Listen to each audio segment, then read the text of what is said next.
Assalamualaikum warahmatullahi wabarakatuh. Saya sedang bersama dengan senior saya, kakak kelas saya di Mesir, Al-Mukarram, Ustadz Dr. Damanhur Abbas. Nikmati kajian-kajian tausiah beliau yang bergizi, berkualitas di channel Ustadz Damanhur Abbas. Jangan lupa tonton, subscribe, like, share, and comment. Assalamualaikum warahmatullahi wabarakatuh.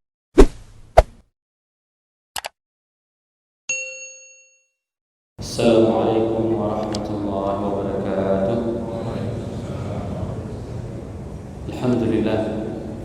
Alhamdulillahilladzi khassana bi kitabih mursal wa akramana bi nabiyyin mursal. Asyhadu an la ilaha illallah lahu da'watul haqq harisun 'alaiha wa awjaba tabsyiri biha wa takum minkum ummatun yad'una ila al-khair wa ya'muruna bil ma'ruf wa yanhauna 'anil munkar wa ulaika humul muflihun. Wa asyhadu anna Muhammadan 'abduhu wa rasuluhu ballagha ar-risalah wa adda al-amanah wa nasaha al-ummah wa kashafa al-ummah hatta atana al-yaqin layluha kanahariha la yazighu anha illa halik.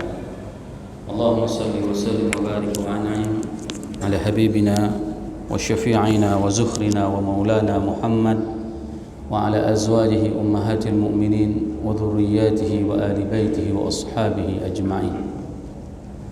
وجزا الله عنا سيدنا محمد صلى الله عليه وسلم وما هو أهله. رب اشرح لي صدري ويسر لي أمري واحلل عقدة من لساني يفقهوا قولي أما بعد.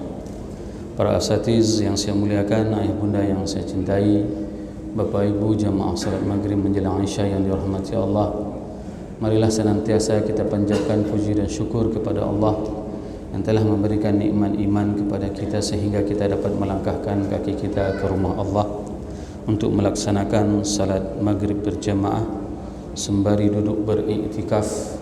Semoga segala amal saleh yang kita lakukan pada malam yang penuh dengan keberkahan ini merupakan di antara amal yang dapat memperberat mizan kita nanti di hari akhirat. Salawat dan salam mari sama-sama kita sanjung sajikan kepada junjungan kita Nabi besar Muhammad sallallahu alaihi wasallam yang telah membawa umat manusia dari alam jahiliyah yang tidak tahu bagaimana cara menjalani kehidupan ini dan memberikan pedoman hidup kepada kita sehingga umat manusia kendati dia berada di tengah kegelapan malam maka orang tersebut akan berada di jalan yang terang benderang. Dan kita semua bersaksi bahwasanya Rasulullah sallallahu alaihi wasallam telah menyampaikan risalah ini. Rasulullah sallallahu alaihi wasallam tidak pernah menyembunyikan satu pun dari risalah yang diberikan oleh Allah kepada kita. Rasul telah menyampaikannya. Annaka qad addaital amanah wa nasahal ummah wa kashafal ghummah hatta atana al-yaqin. Bahwasanya keyakinan itu telah tertancap di dalam jiwa kita. Kendati kita tidak pernah bertemu dengan baginda Rasulullah, tidak pernah bertatap muka dengan beliau, namun kita mempercayai risalah yang disampaikan oleh baginda Rasulullah sallallahu alaihi wasallam. Inilah nikmatnya yang dinamakan dengan iman. Semoga jemaah yang berhadir pada malam yang penuh dengan keberkahan ini merupakan di antara umat Nabi Muhammad sallallahu alaihi wasallam yang akan diberikan syafaat oleh baginda Rasulullah sallallahu alaihi wasallam dan akan disuguhkan air dari telaga Kautsar dari tangan mulia tersebut. Allahumma amin.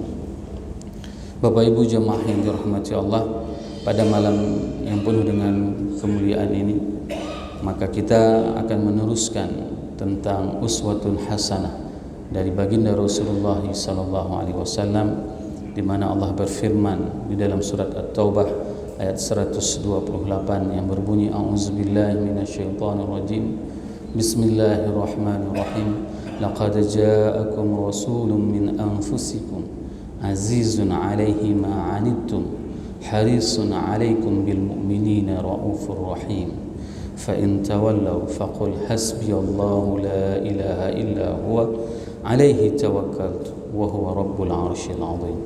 Sadaqallahul 'azim. Ayat ini mengingatkan kepada kita bahwasanya sesungguhnya laqad ja'akum rasulun min anfusikum, sesungguhnya Allah telah mengutus rasul dari kamu. Bahwasanya rasul yang diutus oleh Allah itu adalah dari manusia. dan khususnya Rasul itu diutus dari suku orang Arab.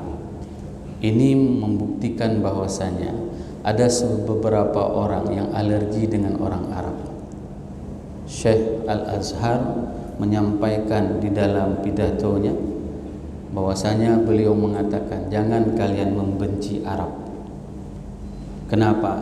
Karena dengan orang Arab inilah kita tidak menyembah berhala.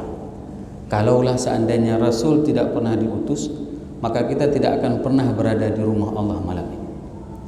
Kalau seandainya Rasul tidak pernah dikirim, maka kita tidak tahu bagaimana cara menyembah Allah. Maka Syekh Azhar mengingatkan kepada kita jangan alergi dengan Arab.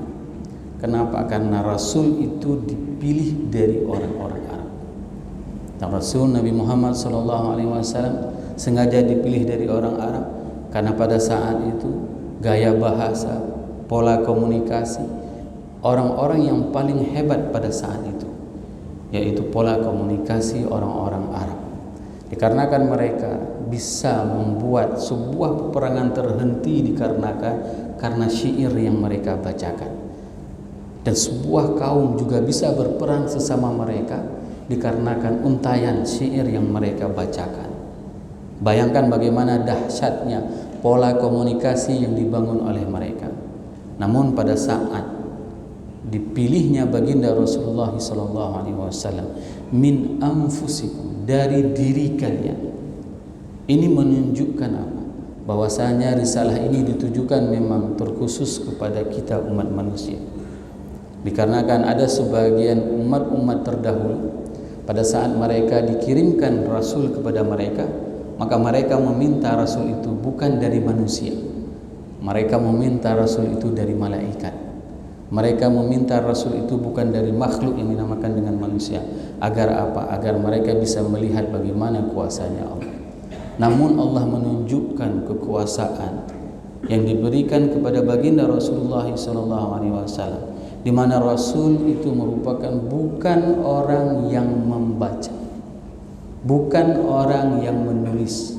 Di dalam kitab sirah itu disebutkan bahwasanya jumlah orang di Mekah yang bisa baca tulis pada saat itu ada hanya sekitar 30-an orang. Ini menunjukkan bahwasanya literasi keilmuan di sana masihlah sangat rendah. Bukan menandakan bahwasanya mereka itu bukan orang yang tidak ada peradaban. Tidak ada peradaban mereka itu dikarenakan mereka menyembah selain dari Allah. Namun mereka adalah orang-orang yang memang mempunyai kecerdasan.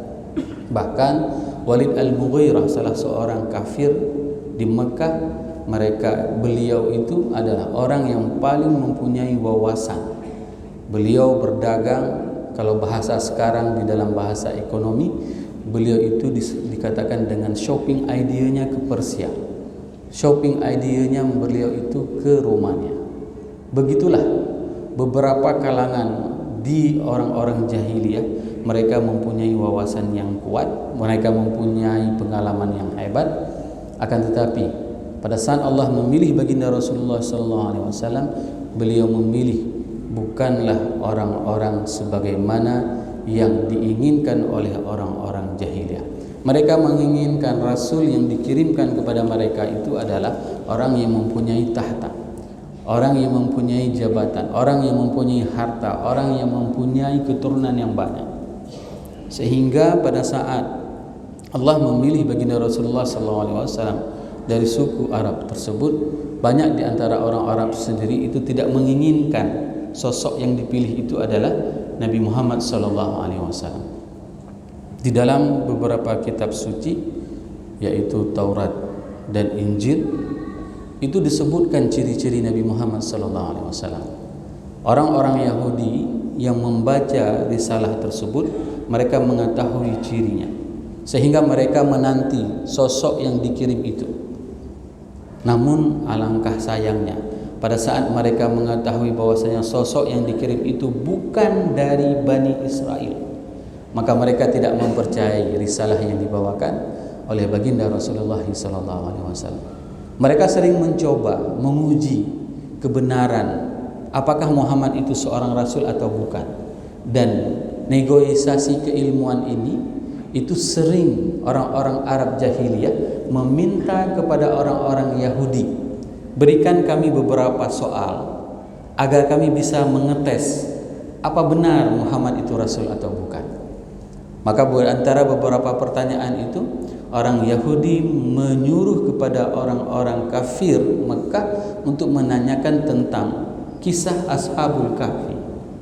Itu diantara ujian yang ditanyakan kepada Rasulullah SAW. Kisah tersebut tidak akan pernah diketahui kecuali oleh orang-orang yang mempunyai pengalaman pengetahuan tentang kitab suci. Maka pada saat itu Rasul menjelaskan kisah Ashabul Kahfi, kisah tentang Zulkarnain, dan ini merupakan pembuktian bahwasanya Rasulullah SAW itu adalah utusan Allah, Rasul yang resmi dan yang benar. Namun alangkah sayangnya Rasul berada di tengah mereka, namun mereka tidak mau beriman terhadap syariat yang dibawakan oleh baginda Rasulullah SAW. Saya ingin mengoreksi istilah kita dalam sehari-hari pada saat kita mengatakan kepada kitab suci umat Kristen hari ini, jangan pernah mengatakan itu adalah Injil. Jangan pernah mengatakan kitab suci orang Yahudi itu adalah Taurat. Kenapa? Karena Taurat, Zabur dan Injil itu adalah kalam Allah. Taurat, Zabur dan Injil itu adalah kalam Allah. Sedangkan yang dipegang oleh orang Kristen hari ini, orang Yahudi hari ini, itu adalah kitab yang sudah dirubah oleh mereka, sehingga kita tidak bisa memanggil kitab itu dengan nama Injil maupun Taurat. Tapi pada saat kita menyebutkan kitab suci orang Kristen, yaitu Bible, beda. Kalau kita mengatakan Injil, berarti itu adalah kalam Allah yang diturunkan kepada Nabi Isa. Maka ini yang harus kita perbaiki. Tidak boleh kita menyampaikan bahwasanya kitab suci orang Kristen adalah Injil. Kendati mereka mengklaim itu adalah Injil, tapi sebenarnya itu bukan lagi Injil. Kenapa? Prosesnya panjang sekali. Kenapa? Prosesnya sudah terjadi perubahan. Bahkan penulisnya itu disebutkan dengan unknown, tidak diketahui. Bayangkan bagaimana mungkin sebuah kitab suci itu tidak diketahui penulisnya. Berbeda dengan Al-Quran. Al-Quran itu dijaga oleh Allah. Nah, proses penulisannya itu disaksikan oleh, dihadirkan saksi. Katakanlah misalnya ayat yang kita bacakan tadi, siapa yang pernah mendengarkannya? Maka para sahabat pada saat itu bersaksi untuk menyatakan bahwasanya ayat tersebut adalah ayat Al-Quran, dan itu dihafal oleh para sahabat. Dan Rasul setiap Ramadan itu diajari oleh malaikat Jibril untuk disusun mana yang dinamakan dengan surat Al-Baqarah, ayat 1, ayat 2, ayat 3 sampai selesai Al-Baqarah. Itu diajarin oleh malaikat dan itu diajarkan kepada Rasulullah sampai selesai, sehingga itu diajarkan kepada para sahabatnya. Nah, ini yang membuat sampai dengan hari ini Al-Quran itu terus dijaga. Siapa yang menjaganya? Itu dijaga oleh Allah. Maka kita orang tua, pada saat anak kita bisa menghafal Quran, itu bukan mutuah tubuh. Itu bukan karena anak kita hebat, tapi Allah titipkan Al-Quran tersebut di dalam jiwa anak kita. Pada saat kita bisa menghafal Quran, itu bukan dikarenakan kita hebat, tapi Allah titipkan Al-Quran tersebut di dalam jiwa kita. Maka Allah yang pelihara. Maka kami sering di Al-Azhar pada saat menghafal Quran, ada teman-teman yang punya kemampuan menghafal Quran itu 2 hari 1 juz. Nah, dan itu memang harus dijaga. Dan kita menyetor hafalan itu ke depan syekh. Menyetor seperti itu hafalannya. Di tiang-tiang Masjid Azhar kita menyetor hafalan. Kalau kita tidak menjaga hafalan tersebut, ya, kalau kita tidak menjaga hafalan tersebut, menjaga pandangan, menjaga sikap, maka itu akan hilang dengan serta-merta. Maka inilah sebuah kemuliaan pada saat kita diturunkan Rasul, diberikan petunjuk hidup. Dan petunjuk hidup ini tidak akan pernah bisa kita, saya hari ini tidak akan pernah bisa menjelaskan ayat ini kalau saya tidak membaca penjelasan dari para ulama.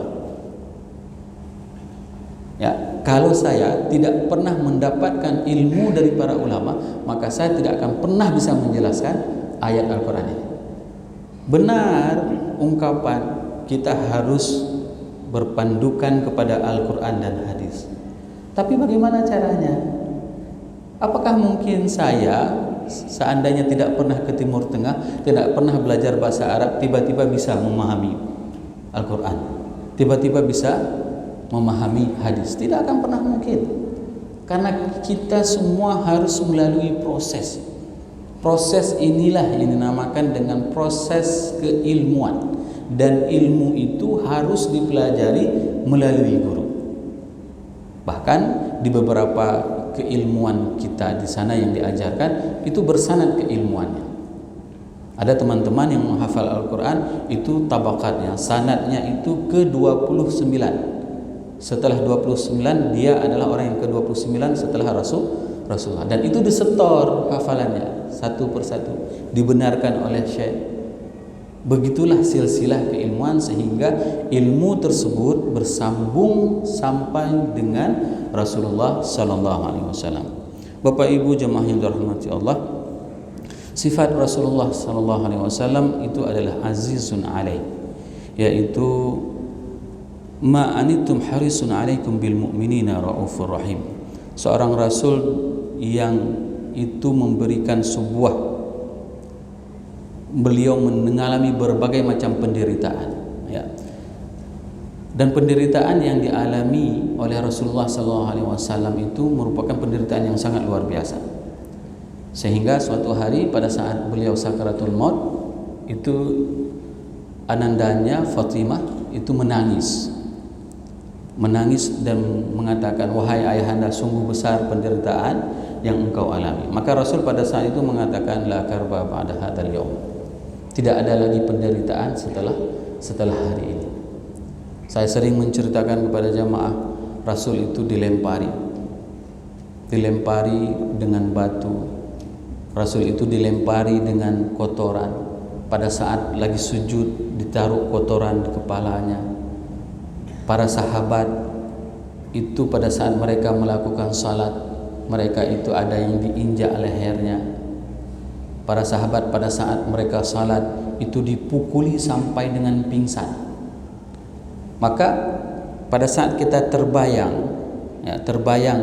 berada di tengah Ka'bah, itu sungguh luar biasa perjuangan para sahabat. Sungguh luar biasa perjuangan Rasulullah SAW pada saat memperjuangkan ajaran agama ini.